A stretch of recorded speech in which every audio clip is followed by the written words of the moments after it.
Hey guys, it's Albert from Muffin Group. In this tutorial, I wanted to show you a new feature we've added in version 28.4, Media Carousel.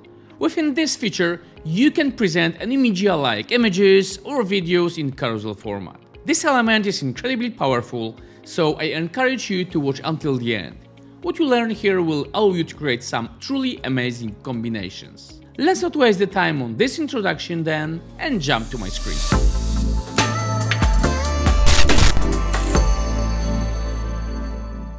What you actually see on the screen is newly imported pre-built website Press2.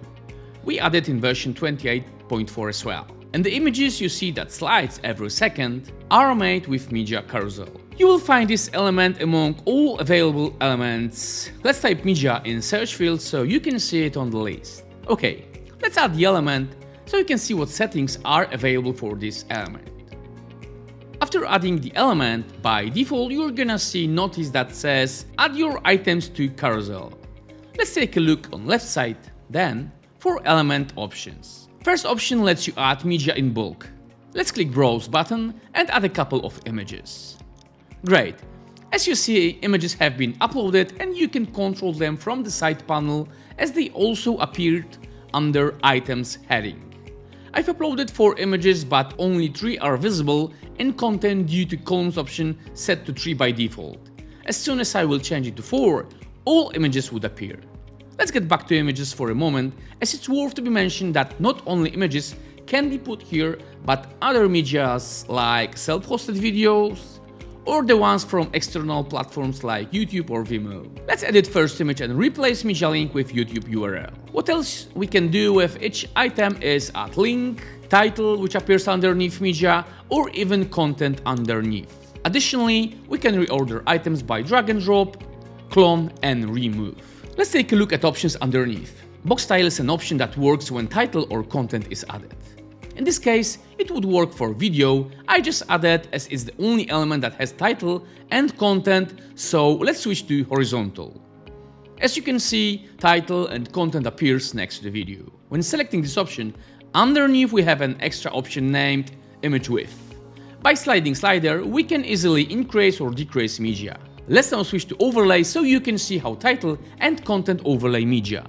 Because it's video, it doesn't look good, but if it would be an image without any text, it might look pretty nice. When this option is set, there is extra option that would let you switch between top, center and bottom alignment. Next option lets you change heading for the title. The next one is columns, and as I shown before already, you can change number of columns within a click. The next option is space between, and here you can set custom space between media and pixels. Next option is infinite loop. By enabling this option, your carousel would slide infinitely.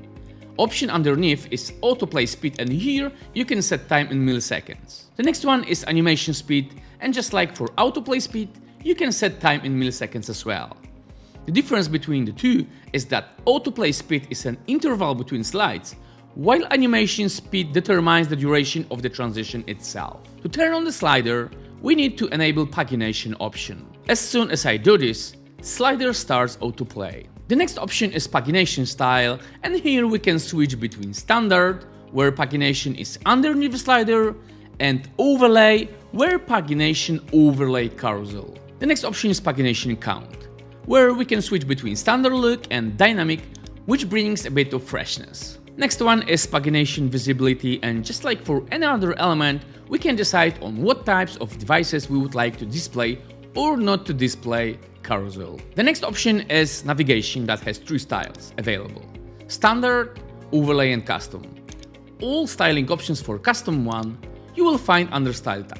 Last option is HTML5 video parameters, but this option works with HTML5 videos only. In terms of settings, it's all for Media Carousel. However, under style tab, you will find plenty of styling options for box, hover, media, desk wrapper, title, description, pagination and navigation. As you see, there is so many options available for this element, it would take ages to show you all possible variations and styling, but trust me, within all its built-in settings, configuration possibilities are endless. And that's it for this tutorial. Hope you liked this video and I shed some light on this outstanding element with tons of options. And if you like this video, I encourage you to watch another tutorial where I shown another awesome Betheme element, tabber. As always, thanks for watching and remember to like, subscribe and hit the bell icon to get notified every time you release a new video. And if you have more questions, please visit our support center at support.muffingroup.com.